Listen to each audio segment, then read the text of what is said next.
Hello team, welcome to another ATP Geopolitics video with myself, Jonathan M.S. Pierce. This is a US political update. I guess it's a political update. Certainly has an awful lot of political elements concerning the killer of Charlie Kirk, that is Tyler Robinson, and who he is, and some court releases, some leaked information that is helping to paint a picture of a very confusing situation.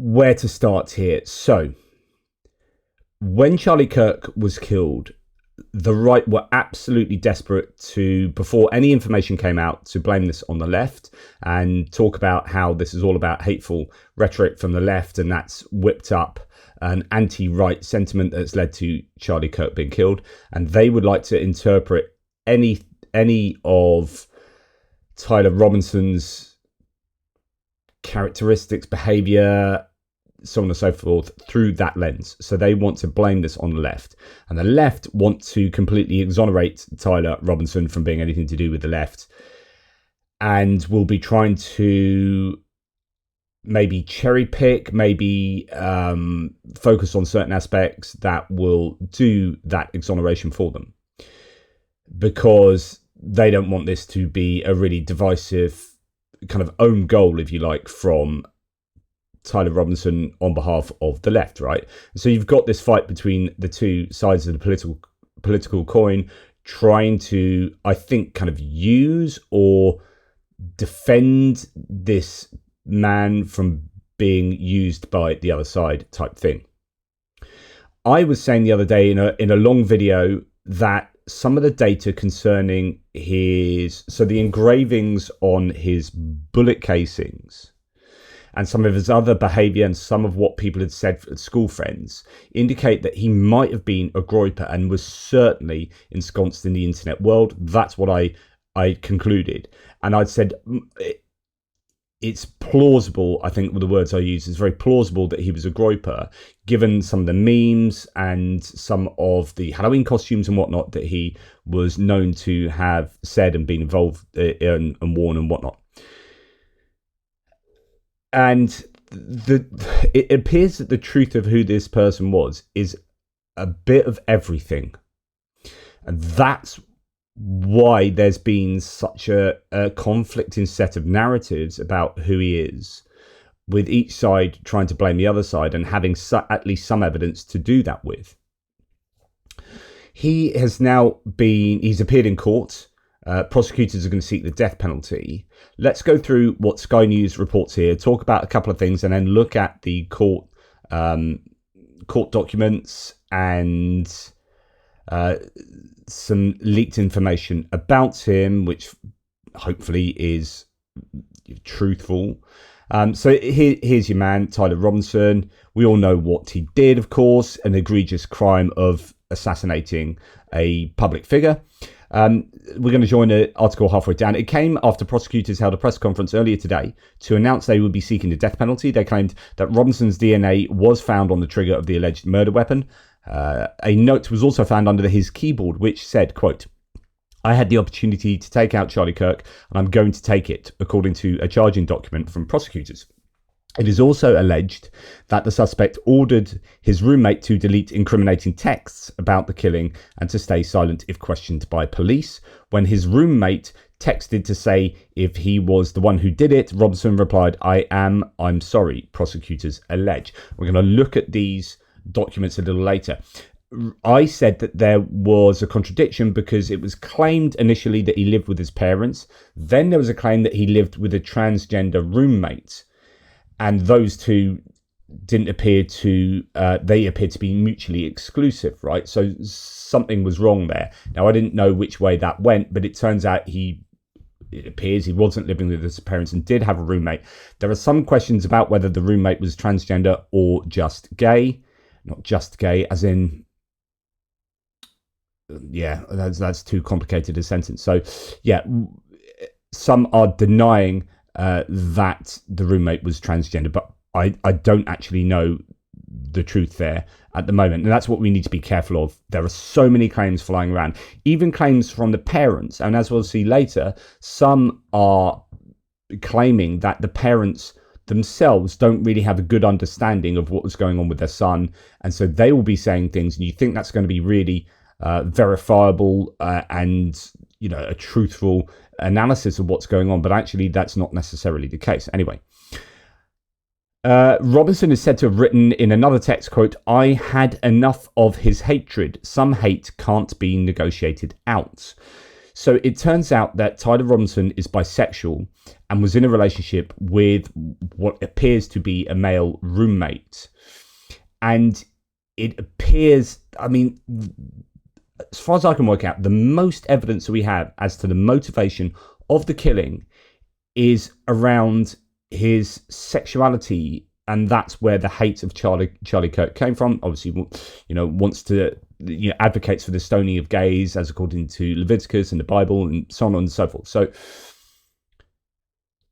and there is evidence to suggest that he wasn't particularly political, and this is where it gets so confusing, I think, is because people want to attach to him loads of political ideology, and there is no evidence that he had that ideology, and so therefore I think people are just filling in the gaps with their own projection. So I was doing that with saying, look, well, here's the data. It looks like, and I wasn't saying it was, I said it's a plausible thesis that he was a groyper, someone who sits even further to the right than Charlie Kirk, and they're really anti Charlie Kirk, Nick Fuentes and all that kind of stuff going on. And even if he is gay, you can have log cabin Republicans, right? So there are many gay right-wing people, so it shouldn't be unfathomable that a gay person or bisexual person can be sitting on the right wing. But is that the case here? Probably not. But again, we don't really know because there's a lack of political ideology. Now, there are some claims from the parents. We'll come to that in a second. So he also allegedly wrote he had been planning the shooting for just over a week. I'm going to join it a little bit later. Mr. Gray said, who is Mr. Gray? He is the county attorney, Jeff Gray. Said aggravating factors in the killing included the defendant is believed to have targeted Charlie Kirk based on his political expression, and I'm not, or at least there's no evidence yet of that. But Jeff Gray might have access to more stuff than obviously I do, and did so knowing children were present and would witness a homicide. I think that's a fairly weak sort of statement there from Jeff Gray. And it's whether you think sexuality is political, and I think someone that probably sits on the right will do that, but of course there are like gay right-wingers and so on and so forth. So I would be interested in what the evidence for that would be, because I think that's really key. So Mr. Gray said Robinson had accused Kirk of, quote, spreading hate during a conversation with his father. He also allegedly described the university as a stupid venue for the influencer to hold an event. After the shooting, the county attorney said the suspect confessed to his parents after they confronted him, telling them he shot Kirk because, quote, there is too much evil in the guy.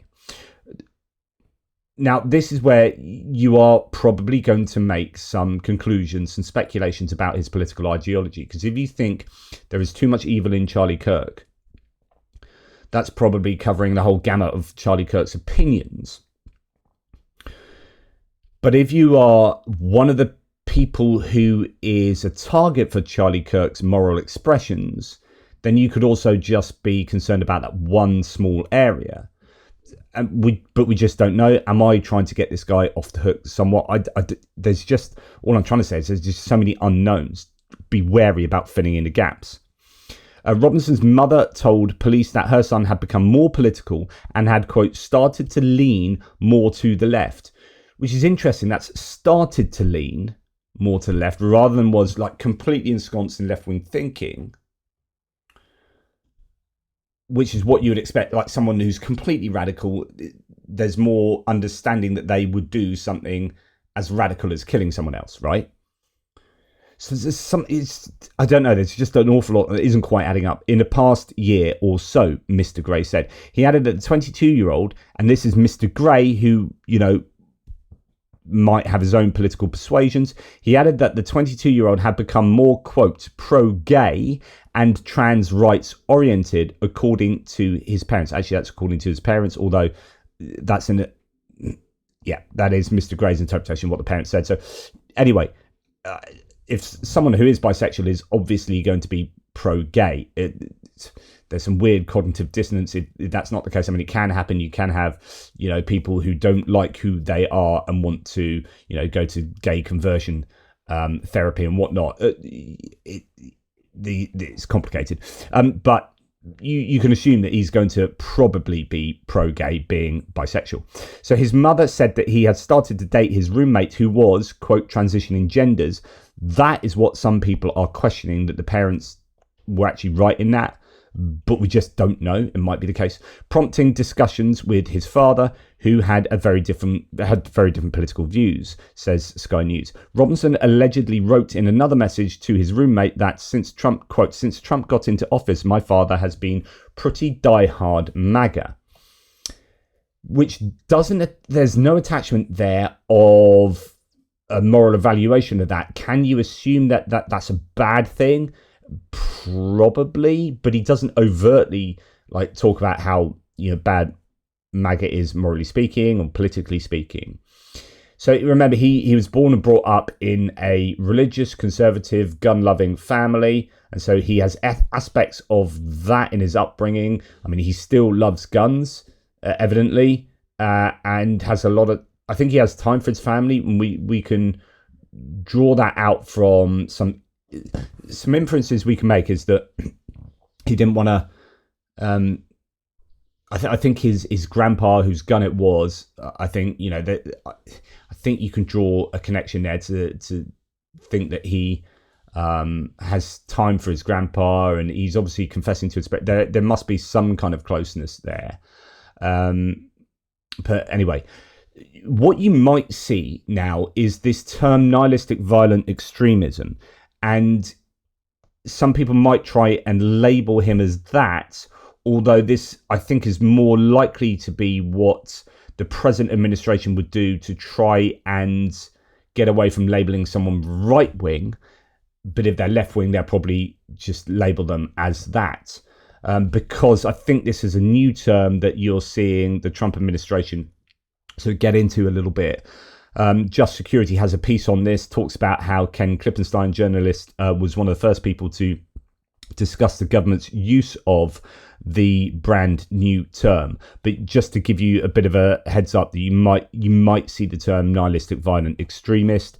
I'm just going to go through what Klippenstein says in his original piece. The brand new term was invented to replace the Biden administration's focus on anti-government and anti-authority extremism adopted after January the 6th. It also has the side benefit of appearing to be non-partisan, shifting the attention away from MAGA and white supremacism while pretending not to be focusing on anti-Trump activism.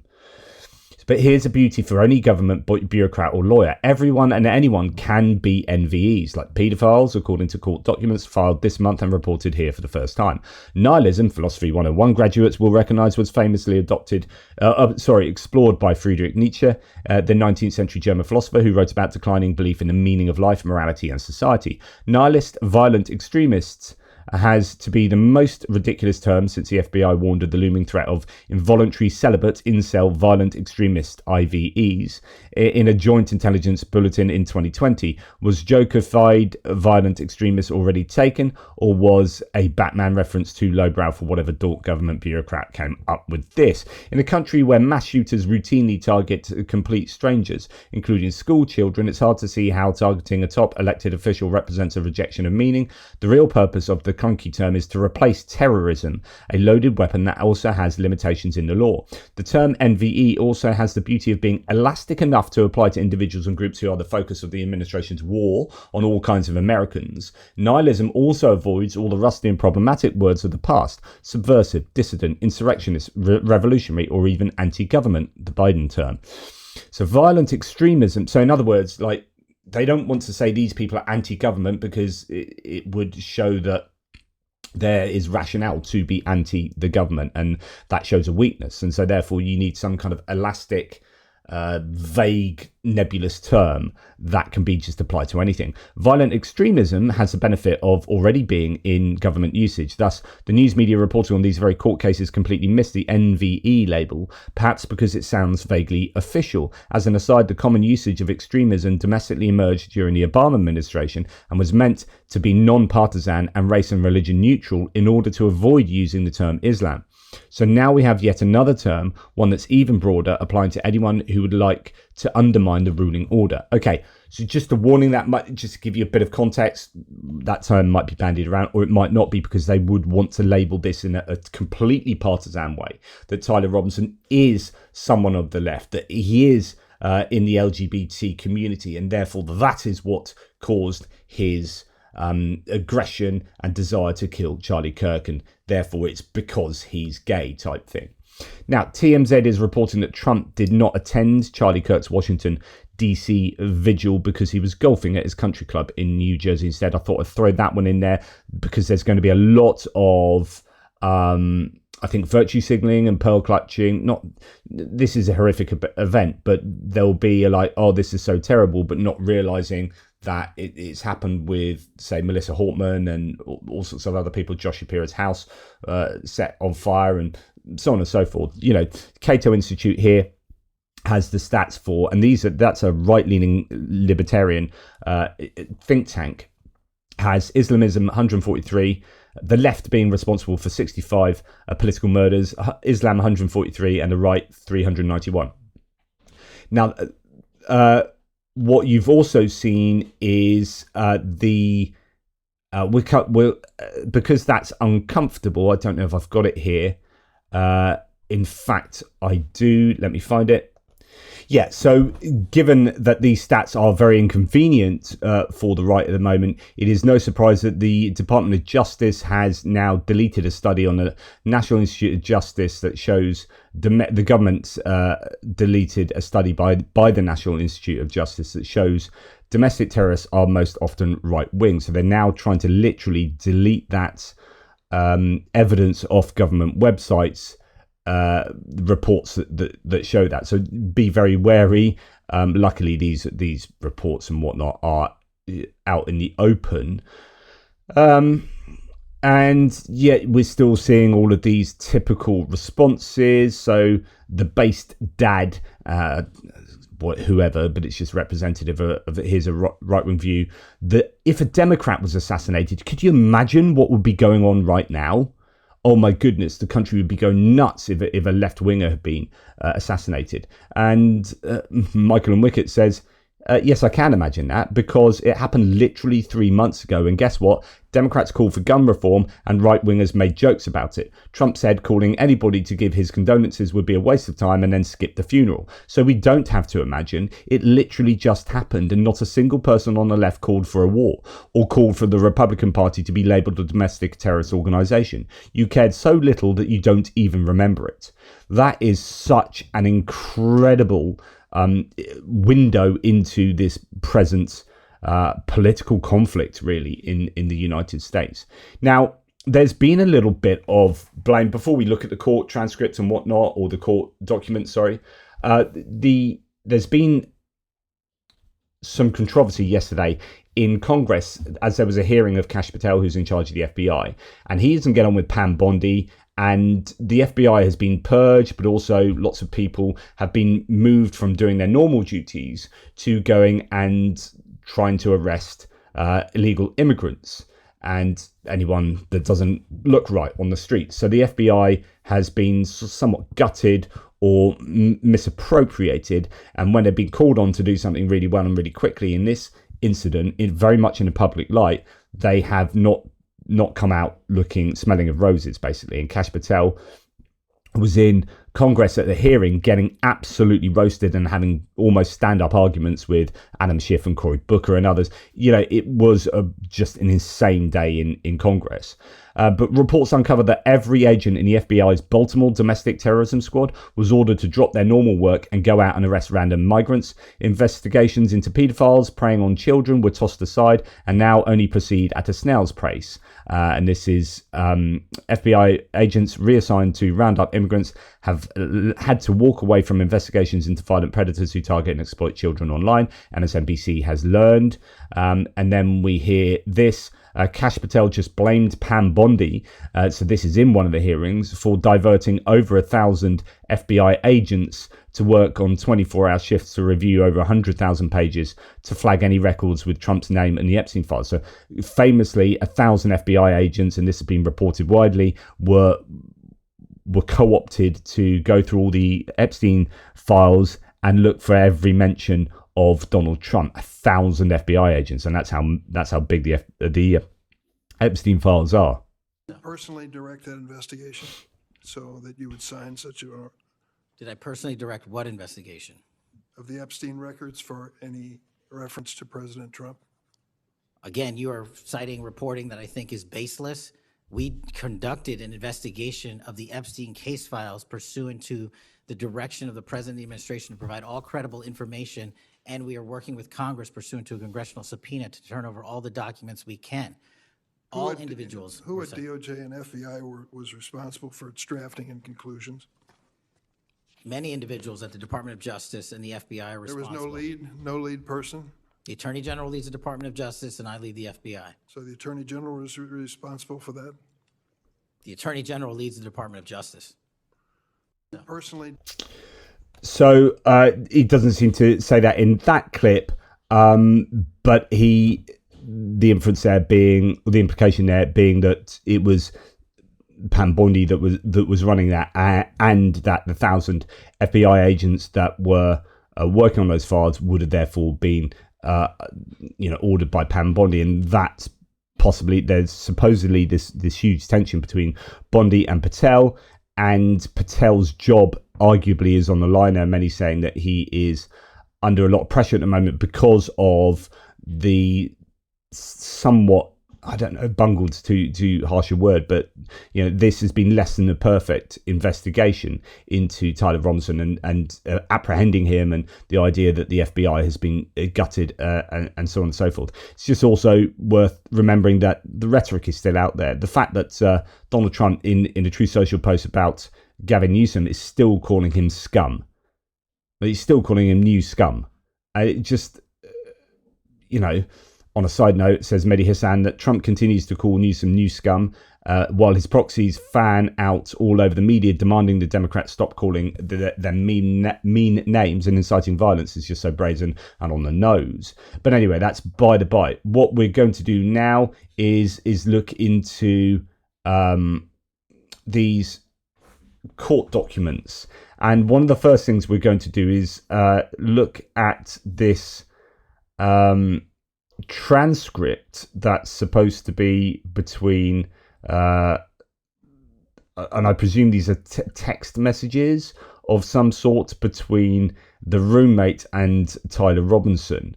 So after reading the note, the roommate responded, "What? You're joking, right?"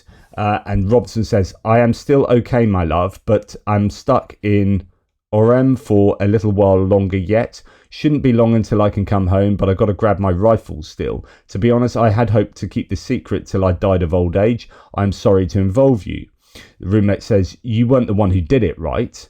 Robinson says, "I am. I'm sorry." "I thought they caught the person," said the roommate. "No, they grabbed some crazy old dude, then interrogated someone in similar clothing. I had planned to grab my rifle from my drop point shortly after, but most of that side of town got locked down. It's quiet, almost enough to get out, but there's one vehicle lingering." Roommate says, "Why?" Robinson, "Why did I do it?" Roommate, "Yeah." Robinson said, "I had enough of his hatred. Some hate can't be negotiated out. If I am able to grab my rifle unseen, I will have left no evidence. Going to attempt to retrieve it again. Hopefully they have moved on. I haven't seen anything about them finding it." Roommate says, "How long have they been planning this?" Robinson, "Have you been planning this?" Sorry. Robinson said, "A bit over a week, I believe. I can get close to it, but there is a squad car parked right by it. I think they already swept that spot, but I don't want to chance it. Remember how I was engraving bullets? The effing messages are mostly a big meme." Okay, so that's a really important point here. So those bullets he is emitting were just a big meme, and that fits exactly in with the whole kind of Groyper thing, but not so much Groyper, but the internet, ensconcing the internet. So he is somebody who has a Discord group where they talk about gaming. He's a gamer. He's existed online. He was this Reddit kid, it seems. And those three things he engraved were complete internet memes. And one was from this game Helldivers 2, which he plays. So that this is so to understand him is to understand that world he exists in. Anyway. And he's saying there, the messages are mostly a big meme. If I see notices bulge uwu on Fox, so that's one of the things he wrote on Fox News, I might have a stroke. All right, I'm going to have to leave it. That really effing sucks. Judging from today, I'd say Grandpa's gun does just fine. I don't know, IDK. I think it was a $2,000 scope. Then Robinson says, delete this exchange. I presume there are dots here where there are other interactions that aren't included here. So there's several dots. Delete this exchange. He says again later, my dad wants photos of the rifle. He says Grandpa wants to know who has what. The feds released a photo of the rifle and it is very unique. He's calling me RN right now, not answering. Robinson says later, since Trump got into office, square brackets, my dad. So obviously he has been pretty diehard MAGA. And he then says later, I'm going to turn myself in willingly. One of my neighbours here is a deputy for the sheriff.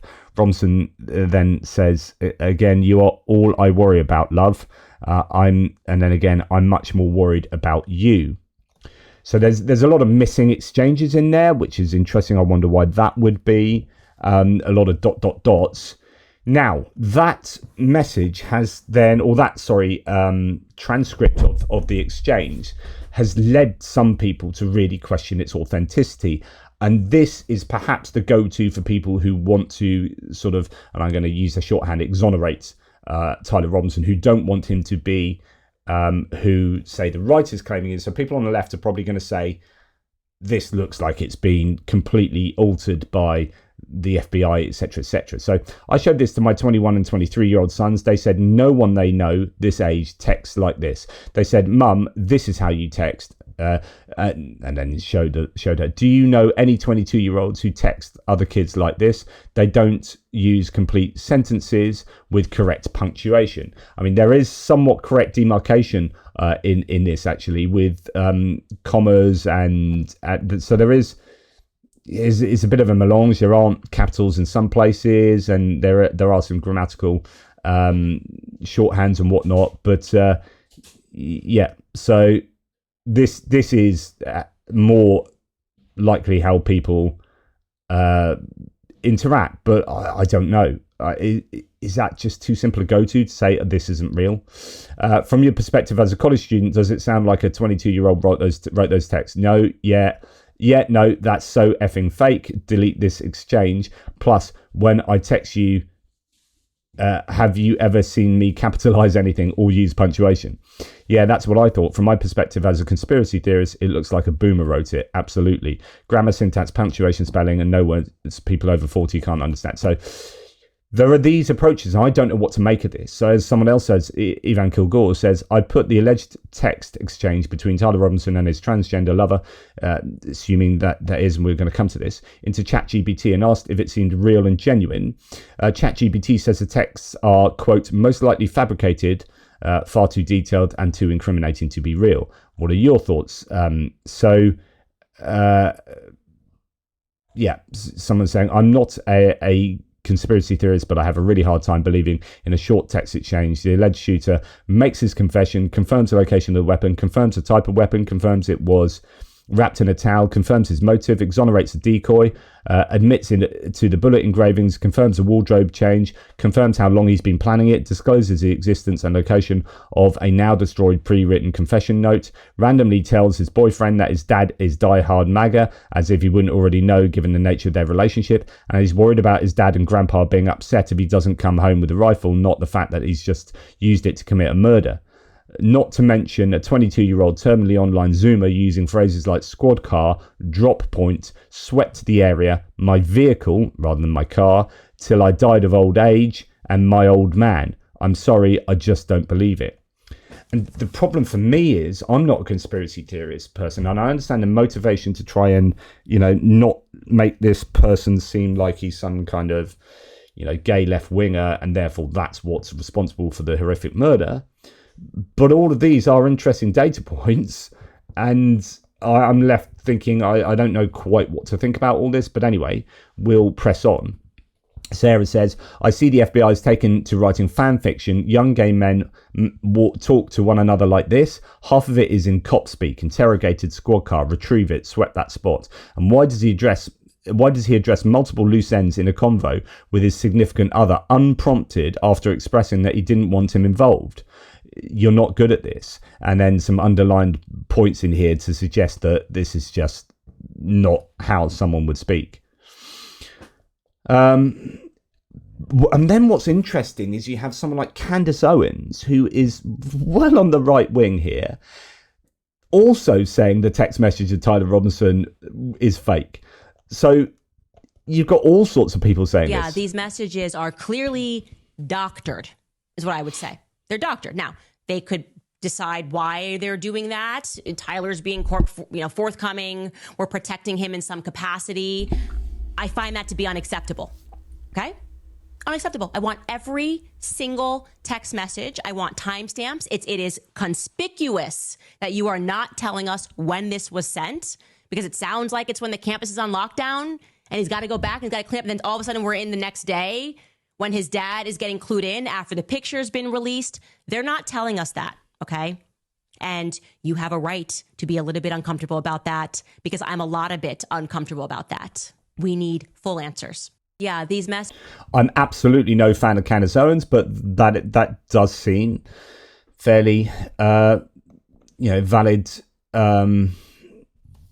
set of points there. Now, we're going to go back to Ken Klippenstein, who previously was talking about this term NVE. He says, new Tyler Robinson post leaked to me as a journalist tell me a very different story than what you've heard before. And this is fascinating as well. And I think this seems to do a pretty good job.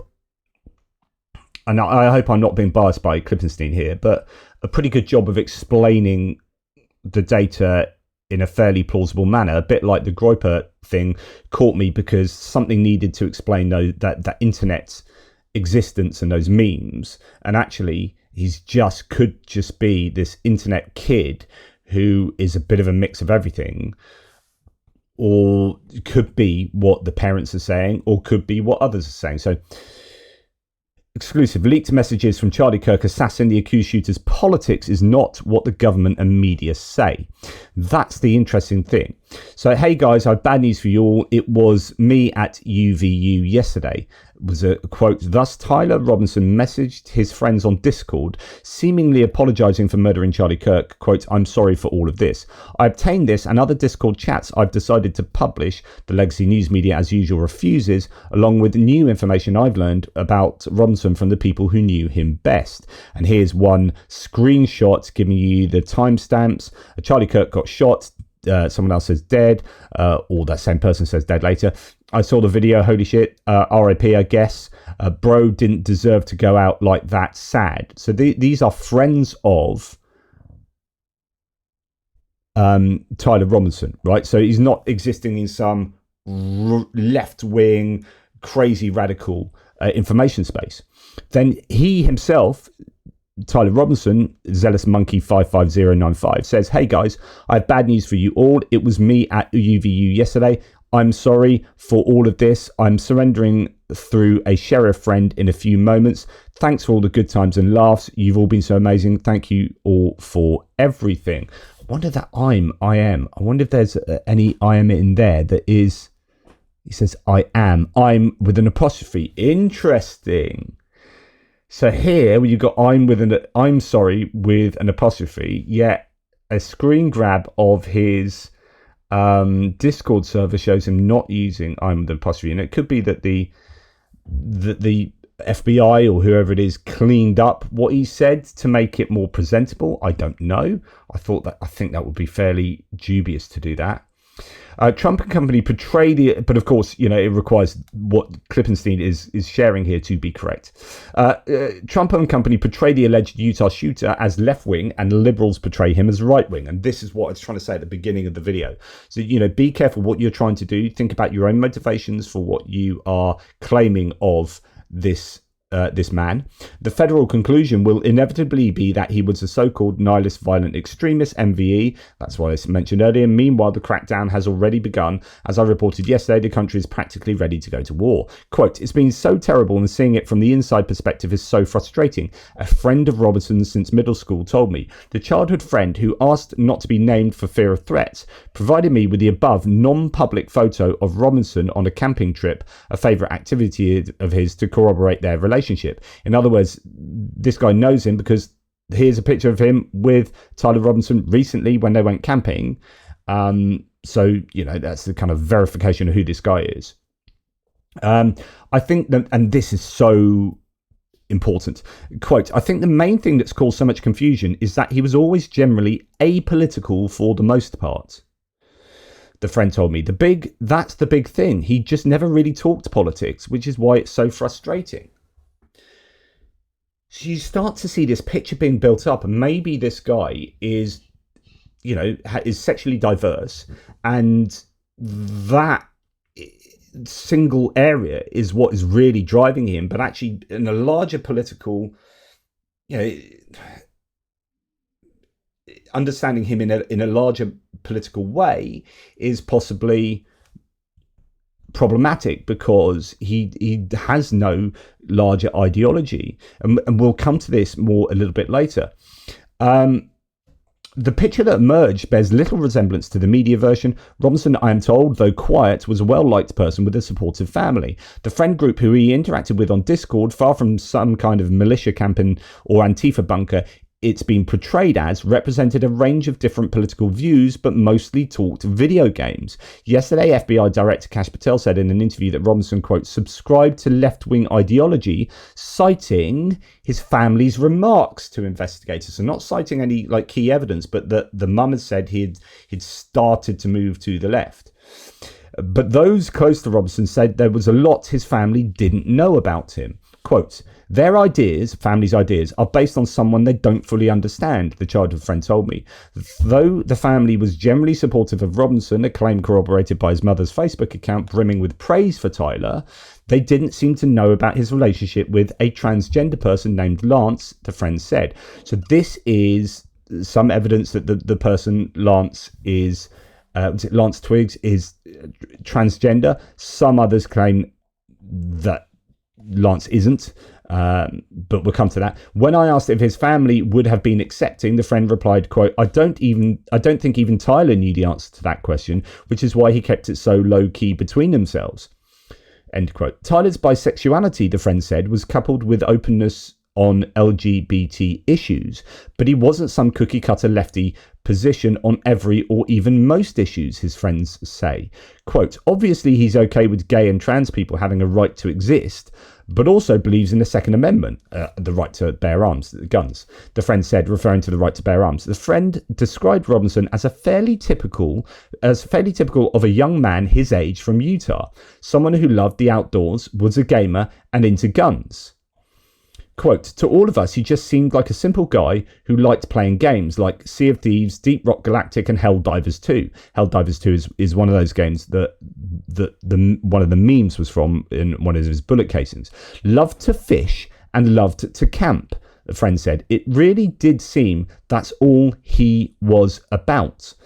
Okay, I don't know how closely these friends on this Discord group knew him, but it appears that he was quite a quiet, well-liked person who was fairly apolitical.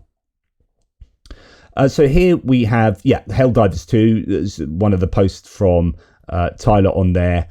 One step closer to finding the DRG dwarves, says Tyler. The phrase inscribed in one of the bullet casings from the shooting, quote, hey fascist catch, though widely reported to mean that he was a man of the left, is in fact a reference to the Helldivers 2 game. The 3 arrows, initially believed by federal agents to be a reference to Antifa, are also a reference to Helldivers. It was like, what was it? Up arrow, no, side, down, down, or side, or whatever. Those arrows were actually it's to do with a meme to do with that game, and a bomb, I think, that you can use in one of those games, something like that. Anyway, private Discord messages shared with me by a friend of Robinson's confirmed that Robinson wasn't some political martyr.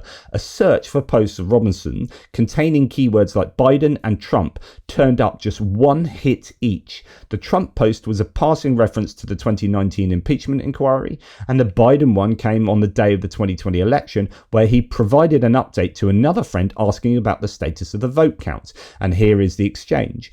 Robinson says, an impeachment inquiry has been placed against Donald Trump. He could get booted out if they find he committed the shits he's accused of. So not massively implying any kind of political positioning there.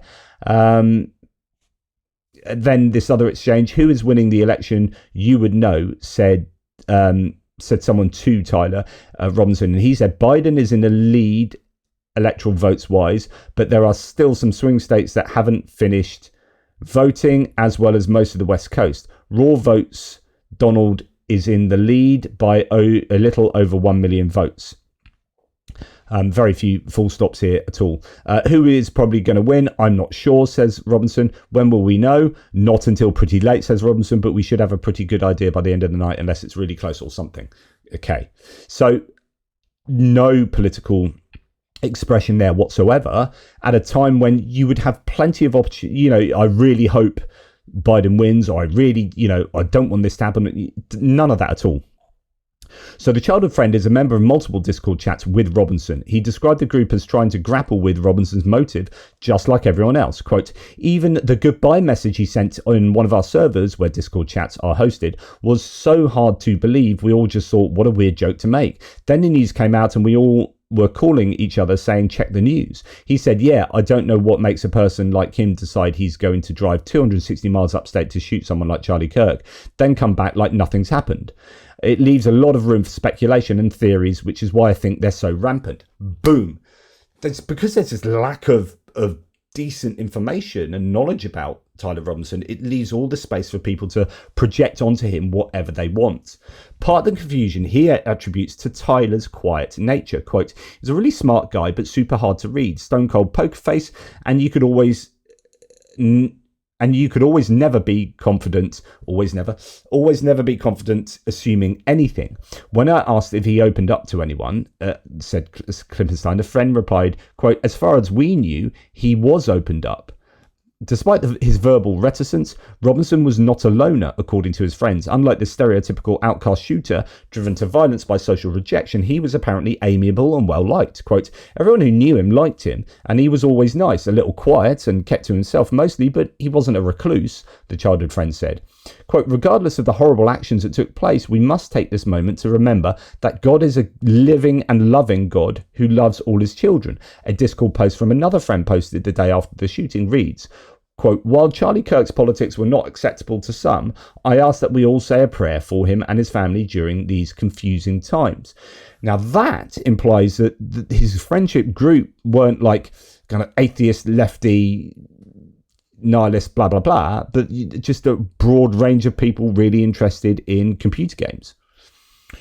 Quote, the last message is religious in nature, which just goes to show the apolitical nature of the server. We all have pretty differing views on politics, the friend said of the Discord post. We all just exist as friends and just play stuff.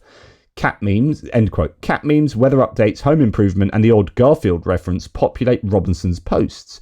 Quote, I'm going to eep pretty soon, very eepy, he said in one post, an intentionally silly misspelling the word sleep, a common Gen Z convention. And here you can see the sorts of things that he posts on another Discord server where I presume, yeah, he has a different name on that one. So, yes, and weather reports and talking about monitors and all sorts of really usual, normal things. The federal government, continues Klippenstein, the Washington crowd and corporate media based in Washington, New York, see the country as in wholly partisan terms. Republican versus Democrat, red versus blue, old media versus social media, liberal versus conservative, right versus left, straight versus gay, and so on. Charlie Kirk's assassination in Utah should remind us of the actual diversity of the nation and that the cost of polarization that demonizes the other side. No one in Robinson's group is cheering or justifying the murder in any of the messages I reviewed. They're just struggling to understand what their friend did. But Washington has become obsessed with the Discord chat, convinced it's some kind of headquarters for the murder and cauldron of radicalization and conspiracy. Today, FBI Director Patel vowed to investigate, quote, anyone and everyone in that Discord chat. What I see is a bunch of young people shocked, horrified, and searching for answers like the rest of the country. Okay, now we can argue that Klippenstein might not have access to all conversations. There might be stuff that he's not seen that would implicate Robinson in some other way. But anyway, so Clayton Klippenstein said, new Tyler Robinson posts leaked to me tell a very different story that you've heard before. And Aaron Bastani, a member of Navarra Media, actually lives in Portsmouth, just down the road, said, quote, no one in Robinson's group is cheering or justifying the murder in any of the messages I reviewed. They're just struggling to understand what their friend did, but Washington has become obsessed with the Discord chat, convinced it's some kind of headquarters. So, yeah, he's picked that out, Bastani, as like, confusion might well come because people don't understand. They pigeonhole people into either being a left-wing radical or right-wing radical rather than being someone who's quite complex, or maybe in other ways quite simple and not holding really huge views here and there, but then maybe feeling personally set upon by Charlie Kirk because of his sexuality. But then if you are murdering someone based on sexual proclivity, what does that say about who you are? What kind of, what label can you assign to them? Are they a political terrorist? Anyway, we're now going to go to the court documents to finish this off. Now, bear in mind, this is coming from Adam Cochran, who I think is going to be someone's probably on the left. I don't know too much about him other than he's done quite a lot of stuff on Trump's illness and health. Investor, prof, policy consultant, author, independent investigative journalist, and father, trying to make the world suck less. That's how Adam Cochran sees himself. Anyway, he says, take what he says with a pinch of salt, but he says this, and I'll put up on the documents on the screen. So the charging document of Tyler Robinson in the Charlie Kirk case has been filed in Utah. Here's what's important and what's notably missing from the document. Okay. First off, it's only a state filing so far, and based on the findings presented within, it will be hard for them to pursue a federal case. They seem like they may try for the hate crime angle, but it's a long shot. They specifically argue that one of the enhanced aggravating factors was targeting Kirk for his political expression, quote. So here they say, victim targeting enhancement in violation of Utah code, blah, blah, blah, blah. Tyler James Robinson intentionally selected Charlie Kirk because of Tyler James Robinson's belief or perception regarding Charlie Kirk's political expression. And that's really important because that's to say this is a political assassination. That might not be wholly evidenced. Cochran says, which, as we'll see later in the document, is actually a bit dubious. So this will likely get challenged, but it tells us what narrative they are pushing. In the document, we learn he surrendered to the police, confirming that it was not messages from a trans lover who turned him in and not the work of the FBI. This will be used by defense to seek leniency and protect against death penalty. So, yeah, picked out is a quote here. When Tyler James Robinson surrendered to police at the Washington County Sheriff's Office, DNA consistent with Robinson was found on the rifle's trigger. Yes. So they note the UVU police officer rushed to where he thought the shot came from to look for evidence, but we know the crime scene wasn't locked down for ages. So a bit of questioning here from Cochrane. They note that his roommate was in a relationship with Tyler, but notice which claim they drop. The entire trans narrative is gone.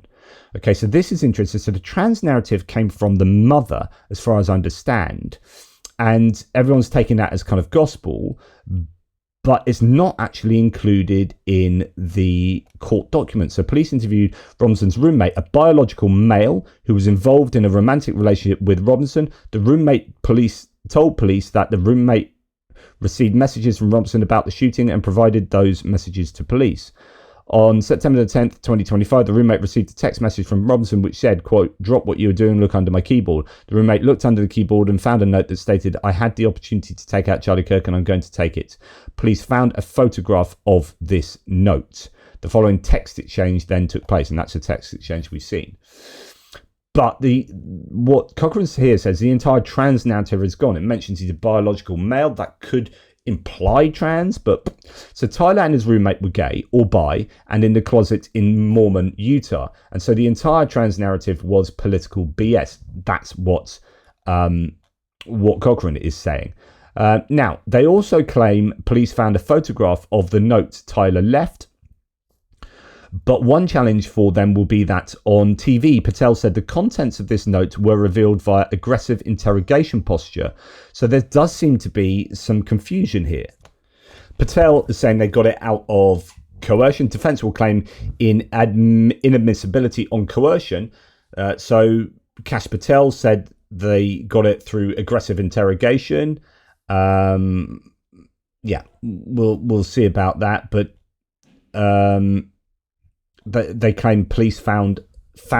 So you can't find a photo unless you aggressively interrogate someone in order to tell you where the photo was. Anyway, there's some confusion there. Later we see in Tyler's own words that he did it because he was, quote, sick of his hate, not specific political ideology. And that's why the claimed political ideology angle won't merit a federal hate crime. I mean, it depends what else comes out in any further interrogations. The messages also note that the bullets were memes, almost sounding like they may have been engraved at an entirely separate time, unrelated. They were not pro-trans, Antifa, leftist ideology, as some have claimed. And the FBI had these texts while Patel was still repeating that claim. So Patel had said pro-trans, Antifa, leftist ideology, and yet actually the FBI's knowledge led to a different conclusion, one might say. We also see in his own words that the internet in his own words, the intent to turn himself in, something that defense will use to push back on any attempt at the death penalty. So in other words, if you turn yourself in, it's much more lenient. And yeah, there are some claims that his family turned him in, the family's friend, the sheriff, or whatever it was. All these different claims, but it could well be that he had just decided to do that himself. We also see that the supposed claims of being a leftist came from Tyler's mother and based solely on this shift on his shift on pro-LGBTQ issues, and that the claim the roommate was transitioning also only cited by the mother and not by anyone else or from any other evidence. So we look at that here. This is from the court documents that say Robinson's mother explained that over the last year or so, Robinson had become more political and had started to lean more to the left, becoming more pro-gay and trans rights oriented. She stated that Robinson began to date his roommate, a biological male who was transitioning genders. This resulted in several discussions with family members, but especially between Robinson and his father, who have very different political views. In one conversation before the shooting, Robinson mentioned that Charlie Kirk would be holding an event at UVU, which Robinson said was a stupid venue for the event. Robinson accused Kirk of spreading hate. So we're going to have to wait to see if there's more evidence other than just the mother as stated here, claiming that he's transitioning. It might well be, but there's going to be a lot of projection from an awful lot of people. Now, note, a MAGA Republican mother isn't the one who gets to tell you if someone has decided to transition or not, and her not understanding her son's gay relationship or that log cabin Republicans exist, so those are gay Republicans basically, is not surprising. So you could build up a case. I guess he's saying that he might be someone who has right-leaning political views and being gay. I don't know that that's at all evidence though. So this document makes clear a few things. One, while Tyler enjoys a presumption of innocence, if these communications exist, he is likely the shooter and would likely be convicted. Two, Kash Patel wildly bungled this investigation, lied on TV about things they already knew to be untrue, and has put in jeopardy serious parts of the case. 3, they constructed a political narrative to try and pursue an unfounded federal case. 4, the claims of a roommate being trans and Tyler being a leftist stem from one ignorant political source and not from hard evidence or Tyler himself. Now, I don't know if Adam Cochran's got the right to call this an ignorant political source. But anyway, number 5, Tyler had one issue he cared about, and that was being hated on for his sexuality. And I don't know that we know that, but this evidence would fit in line with that, but it's not positive evidence for that. So I think that's an overstretch there by Cochran. Tyler acted alone, and the FBI knew this, and even when they were talking to the press about the conspiracies with leftist organizations, leftist orgs, that is a good point. And there were a lot of claims that were just wildly wrong from many people involved with the case and not involved with the case. 7, Tyler turned himself in willingly. That is often sufficient enough to remove the death penalty from an aggravated case. 8, the aggregating factors here claiming political targeting are at best shoddy, not only because Tyler never said that was his motivator, but because hate against the protected class, LGBTQ, wouldn't be considered a political view. That's kind of possibly the key point about this at the moment. There might turn out that he's got loads of other views though that we just don't know about. But if the claims from his friends are true, then he was kind of apolitical. Then this isn't quite the political hand grenade that kind of both sides are hoping it might be. The document leaves out all other political background from Tyler. We notably hear nothing of the evidence from his computer about what shows he watched, about what news he followed, etc. We only get it through the lens of his political mother. So we have a young gay man in Mormon, Utah, brought up in a household that celebrates guns, hated on for who he loved, snaps and kills someone who in his view spread hate about him, and then he turned himself in. The FBI would have had a clear-cut case for murder on that, but instead they fanned the flames of hatred, took the mother's own biased views as gospel, we don't know that they're biased views, and blatantly spun stories about Antifa bullets when they already had text messages disproving that. We learn that Tyler should likely be convicted for his crime, but more importantly, we learn that the political BS from the FBI attempted to cause chaos and hatred because inexperienced fools were more interested in political rhetoric than fact. And it speaks volumes to me that the only political crumb shared after claiming he was an angry leftist is the second-hand hearsay opinion of his mother. Nothing from him or his Jordan Peterson consuming boyfriend. So this is a claim I don't know about, but if his boyfriend consumes Jordan Peterson, who sits firmly, I would suggest, on the right on a lot of issues, then that in itself is interesting and shows the complexity of these people. That speaks volumes at what you'd find. Now, I'm going to finish this video off by talking about Lance Twiggs a little bit. I've said, the claims are he's trans or transitioning, but we don't really know. And actually, when you look at who Lance Twiggs is, almost all of the articles written are from fairly dubious sources. Hasn't really been touched by mainstream media, and that could tell you something. There is a Daily Mail, a Newsweek here, but as soon as you get below that, the Economic Times, First Post, News 18, News 24 English, International Business Times UK, the Dallas Express, you got Hindustan Times, you got all these sort of different sources that are possibly not the most recognizably reliable sources. International Business Times, Daily Mail, the News Grail, Hindustan Times, House and Whips, Dem State, House and Wits, Financial Express. So really lacking that across the board analysis of who Lance Twiggs is. The Newsweek piece says what Lance Twiggs' social media reveals about Tyler Robinson's trans partner, and the TLDR is not a lot actually. Just last post was about him snowboarding.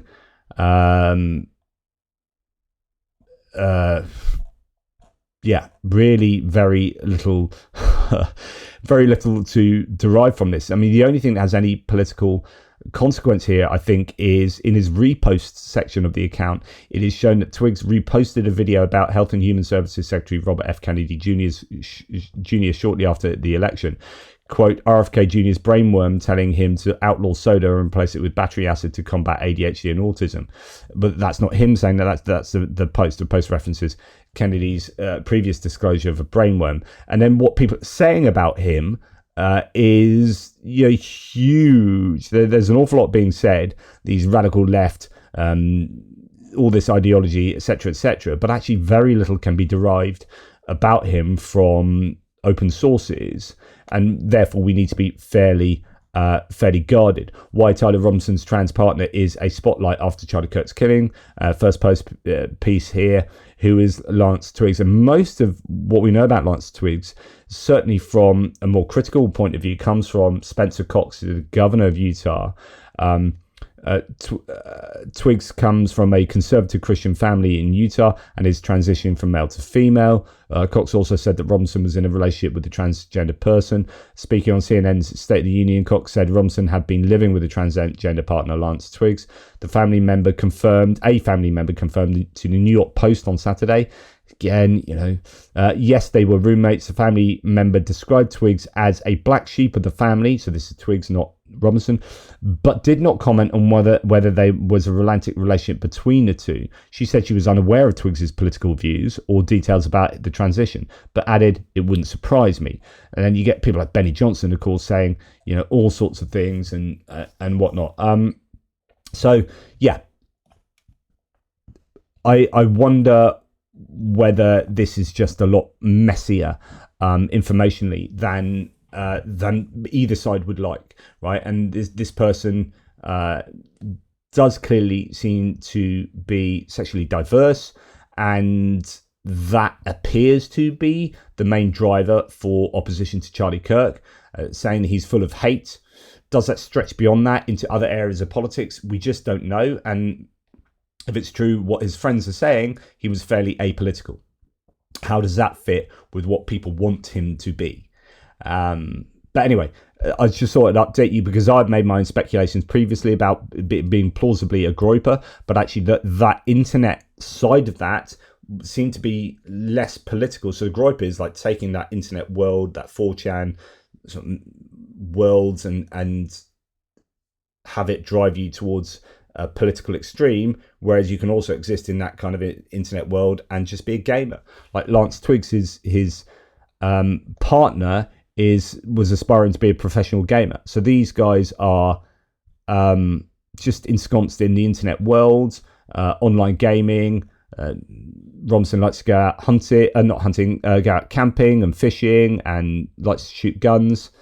Comes from the family does, and it's all just pretty messy in terms of being this clear-cut lefty liberal. But obviously, there are issues that he has with Charlie Kirk and Charlie Kirk's moral outlook that have driven him to want to take Charlie Kirk's life. So there's something that was burning and strong there, you would think. You would hope, actually, because you'd hope he'd be driven to do that out of some burning sense of whatever, rather than that just being, I don't know, I like computer games where they shoot people, I'm just going to shoot this guy type thing. So yeah, because then that's arguably even more problematic and more nihilistic. But yeah, so we just don't know enough at the moment. Anyway, I just thought I'd tell you what we do know, and hopefully that can help to give you a better sense of what's going on in this case. But I'm no expert, and there's probably an awful lot of stuff I've missed. And if I have done, I really apologise. Please let me know in the threads below. Take care, and I'll speak to you soon.